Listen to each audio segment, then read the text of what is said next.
The role of religion. What is odd about this new global war is not only the difficulty in defining it and the non-state transnational character of the opposition, but also the opponent's inscription to ideologies based on religion, the traditional of secular politics. From the time of the Enlightenment has comfortably ignored religion, marginalized its role in public life, and frequently co-opted it for its own civil religion of the public religiosity. No one in the secular world could have predicted that the first confrontation of the 21st century would involve of the all things religion, secularism, all long vanished for.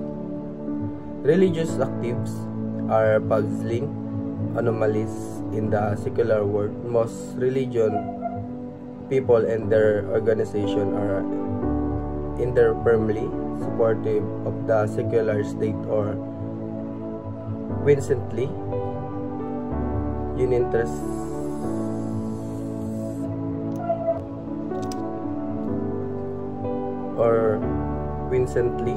uninterested in it.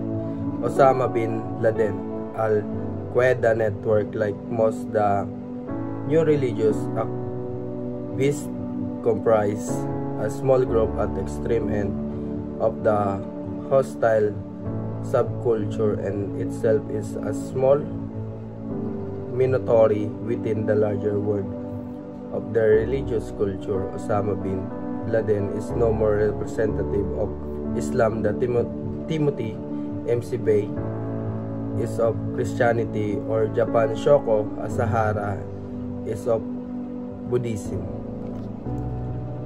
Still, one cannot deny that the ideals and ideas of activists like bin Laden are authentically and thoroughly religious and could convincingly become popular among their religious compatriots. The authority of religion has been given bin Laden cadres the moral legitimacy of employing violence in their assault, and the very symbol of global economic power.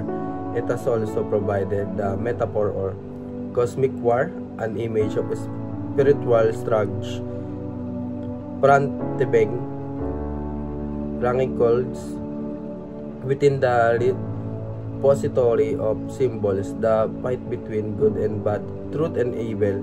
In this sense, then the attack on the World Trade Center was very religious. It was meant to be catastrophic and of biblical proportion through the World Trade Center assault and many other recent acts of religious terrorism have no obvious military goal. They are meant to make a powerful impact on the public consciousness.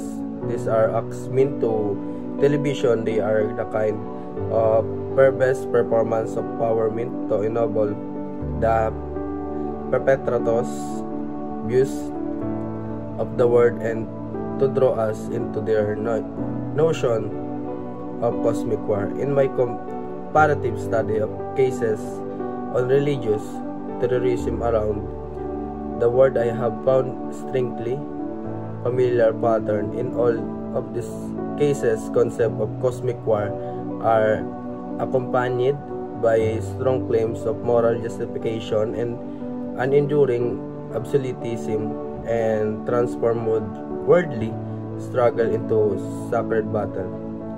It is not so much that religion has been politicized, but the politics have been recognized. Worldly struggle have been lifted into high procession of sacred battle.